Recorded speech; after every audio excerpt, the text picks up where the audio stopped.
जी, अस्सलाम वालेकुम। उम्मीद है आप सब खैरियत से होंगे। आप मेरा चैनल देख रहे हैं और मैं हूं अब्दुल वहाब। नॉर्वे में आने के बाद 3 या 4 वो कौन से ऐसे सबसे ज़रूरी काम हैं, जो आप लोगों ने आते फ़ौरन कर लेने हैं और वो किस-किस तरह करने हैं, वो आज की हम इस वीडियो में जानेंगे। और सबसे पहला काम जब आप ओस्लो एयरपोर्ट पे लैंड करेंगे, तो आपने ये करना है कि आप फ़ॉर एग्ज़ाम्पल वहाँ से अगर आप टिकट लेते हैं तो आपने बस की एक पब्लिक ट्रेन होगी और एक दूसरी ट्रेन होगी जो एयरपोर्ट के अंदर से ही चलती है, प्राइवेट ट्रेन। तो अगर आप पब्लिक ट्रेन लें तो वहाँ से आप तकरीबन आधे घंटे के अंदर ओस्लो सेंट्रम में पहुँच जाएंगे, जो ओस्लो का सेंटर है। और वहाँ पर जब आप बाहर निकलें तो आपने अपना पासपोर्ट लेके आपने एक माई कॉल, यहाँ की सिम का एक कंपनी है, जिस तरह से टेलीनॉर यहाँ पर चलती है, जिस तरह से तीलिया यहाँ पर चलती है, आइस है। तो ये मुख्तलिफ यहाँ पर ब्रांड्स हैं जो आपको सिम देते हैं। उनमें जो माई कॉल है वो ऐसा यूज़र फ्रेंडली एक कंपनी है जिसमें आपको यहाँ का रेजिडेंस कार्ड या यहाँ का आईडी कार्ड आपके लिए ज़रूरी नहीं है। आपके पास अगर कोई भी इंटरनेशनल पासपोर्ट है तो आप उनकी सिम ख़रीद सकते हैं और वो भी फ्री ऑफ कॉस्ट।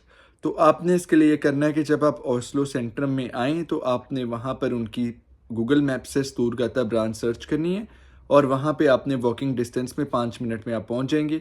अपना पासपोर्ट दिखाकर आपने अपनी सिम हासिल कर लेनी है और इस तरह आपका पहला काम नॉर्वेजियन नंबर जो है, नॉर्वेजियन फ़ोन नंबर, वो आपके पास आ जाएगा। इसके बाद जो दूसरा आपने इम्पोर्टेंट काम करना है, वो ये है कि आपने ऑनलाइन बुकिंग करवानी है। अगर यहाँ पर आप 6 महीने से ज़्यादा आपका स्टे है, तो आपने ये कोशिश करनी है कि आपने ओस्लो पुलिस स्टेशन की अपॉइंटमेंट, जो आपके वीज़ा जब आपको मिलेगा, तो उसके अंदर भी लिखा होगा कि अब आप एक ओस्लो की पुलिस स्टेशन की अपॉइंटमेंट बुक करवाएँ।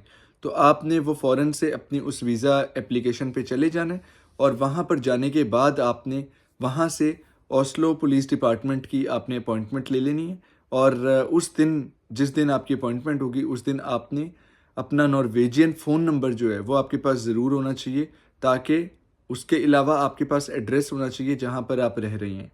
तो फिर ये 2 चीज़ें होनी चाहिए और साथ आपने अपने ओरिजिनल डॉक्यूमेंट्स लेके जाने, तो वहाँ पर आपके जो पुलिस वेरिफ़िकेशन है वो पूरी हो जाएगी। इसके अलावा जो तीसरा काम है वो ये कि आपने जब पुलिस वेरिफ़िकेशन आपकी हो जाएगी, आपका रेज़िडेंस परमिट आ जाएगा, तो आपने फ़ौरन से पहले आपने बु बैंक, स्पारे बैंक 1 जो है, यहाँ पे डिफरेंट बैंक्स हैं जिसमें DNB है, Danske Banken और उसके अलावा स्पारे बैंक है और बहुत सारे और बैंक्स हैं। लेकिन आपने स्पारे बैंक 1 ओस्ट लाना है, जो जिसको ईस्टलैंड मतलब इंग्लिश में कहा जाएगा, लेकिन यहाँ पे नॉर्वेजियन में जो है वो उसको ओस्ट लाना बोलते हैं। अगर आपको वो नहीं लिखना आता तो आप जब स्पारे बैंक 1 लिखेंगे तो आपने शायद, अगर आप इंग्लिश कंट्री से आ रहे हैं या आप पाकिस्तान इंडिया से आ रहे हैं तो आप उसको स्पेयर पढ़ें, स्पेयर बैंक 1।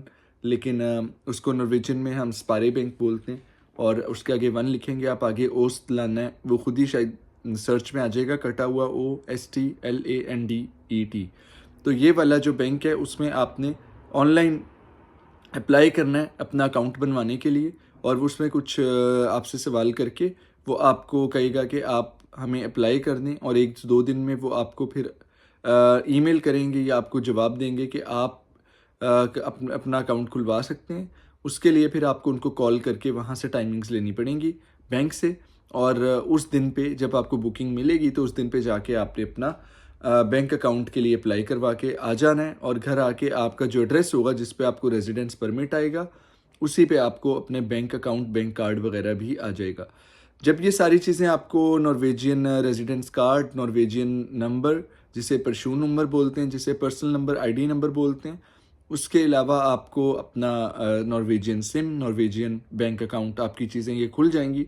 तो आपको यकीन मानिए कि अगर आपने ये इसी स्टेप्स में आपने कर लिया जल्दी से जल्दी ये तीनों प्रोसेस, तो आपका नॉर्वे में लाइफ बहुत इजी हो जाएगी।